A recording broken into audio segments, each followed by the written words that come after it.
Vážení občania našej krásnej obce Teplička, jeseň prináša do našej obce nielen padajúce lístie a chladnejšie počasie, ale tento rok aj rekonštrukciu ďalšieho úseku cesty v našej obci, časť Starý Výbor.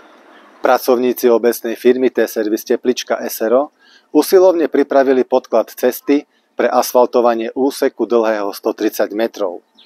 Po prípravných prácach, ktoré spočívali v osadení okrajových obrubníkov, dnes prebieha asfaltovanie vyrovnávacou a obrusnou vrstvou asfaltu.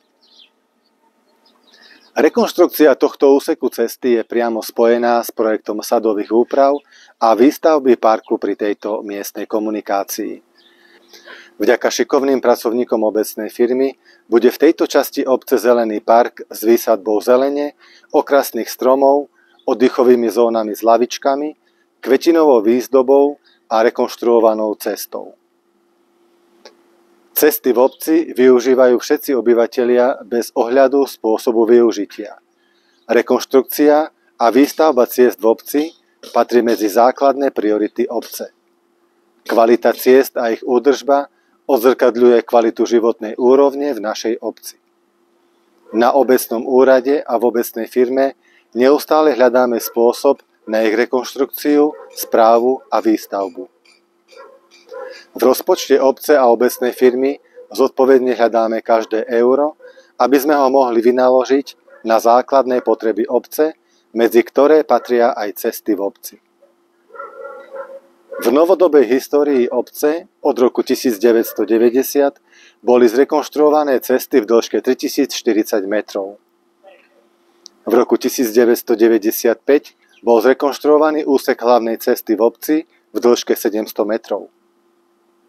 V roku 2011 prešla rekonštrukciou cesta v časti obce Záploty v dĺžke 860 metrov. Cesta na Obraz a Štehín v dĺžke 530 metrov bola zrekonštruovaná v roku 2020. V rekonštrukcii ciest obec pokračovala v roku 2023, kedy došlo k rekonštrukcii cesty od kostola okolo hasičskej zbrojnice do rómskej osady v dĺžke 750 metrov. V ďalšom roku, na jar 2024, bola asfaltovaná časť obce od rómskej osady k futbalovému ihrisku a družstvu v dĺžke 200 metrov. Dnes k týmto úsekom pribudne 130 metrov dlhý úsek cesty Starý Výbor, ktorého rekonštrukcia a asfaltovanie práve prebieha. Ďakujem zamestnancom obecnej firmy za vynikajúcu prácu pri rekonštrukcii tohto úseku cesty a výstavbu parku. Všetkým občanom obce prajem aj vďaka novému úseku cesty veľa spokojnosti, radosti a šťastia zo života v našej krásnej obci Teplička.